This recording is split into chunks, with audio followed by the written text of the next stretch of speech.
Welcome to Das garden. বন্ধুরা, এই আবার একটা খুবই গুরুত্বপূর্ণ ছোট্ট ভিডিও নিয়ে আপনাদের সামনে আসলাম। এই যে দেখতে পাচ্ছেন চন্দ্রমল্লিকা গাছ, চন্দ্রমল্লিকা গাছের কিন্তু ফুল ফুটেছে, ফুল শুকিয়ে গেছে। সেই ফুল কিন্তু আর গাছের সঙ্গে আমি রাখবো না। যে মাদার প্লান্ট আছে, আমার যে মাদার প্লান্ট, গাছের সঙ্গে কিন্তু এই শুকনো ফুল কিন্তু রাখবো না। কী করব আসুন বন্ধুরা, আমি দেখাচ্ছি। এই যে গাছের সঙ্গে যে ফুলগুলো শুকিয়ে গেছে, যেমন এই ফুলগুলো কিন্তু এখনও আমার সতেজ আছে, এগুলোকে কাটবো না। কিন্তু যে ফুলগুলো শুকিয়ে যাচ্ছে, এই ফুলটাও মোটামুটি এখনও সতেজ আছে বন্ধুরা। এই যে দেখুন, এই যে দেখুন বন্ধুরা, এই ফুলটা কিন্তু শুকিয়ে গেছে। এই ফুলের আমি এরকম পজিশন থেকে ডালটা কাট করে দেবো। কারণটা কি? তাহলে গাছের আর কোনো ক্ষতি হবে না, বরঞ্চ এই সব ডগা, এই সব কুশি থেকে, ডগা থেকে, এই যে দেখতে পাচ্ছেন যত কুশি আছে, কুশির থেকে, গাছ থেকে আবার নতুন ডগা বেরোবে। তাতে গাছটা মানে বেঁচে থাকবে। আবার নেক্সট সিজনে কিন্তু আমি এতে অতিরিক্ত পরিমাণে ফুল পাবো।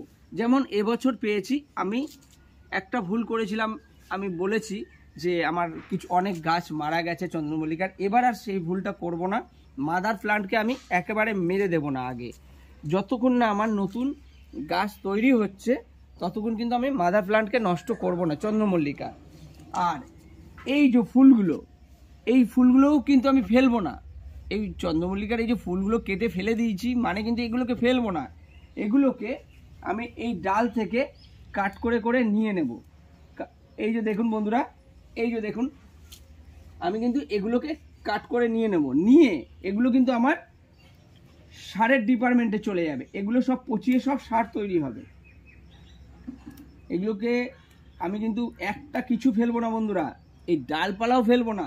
এর মধ্যে বরঞ্চ কিছু ডালকে কাটিং করে নিয়েছি।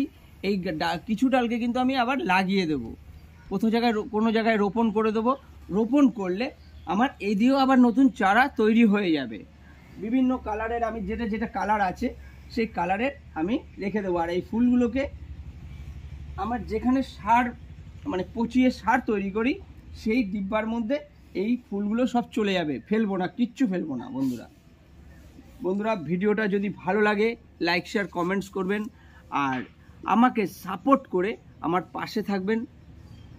গাছের সম্পর্কে বিভিন্ন রকমের, আমি আগেও বলেছি, আমি গাছের বিভিন্ন রকমের ভিডিও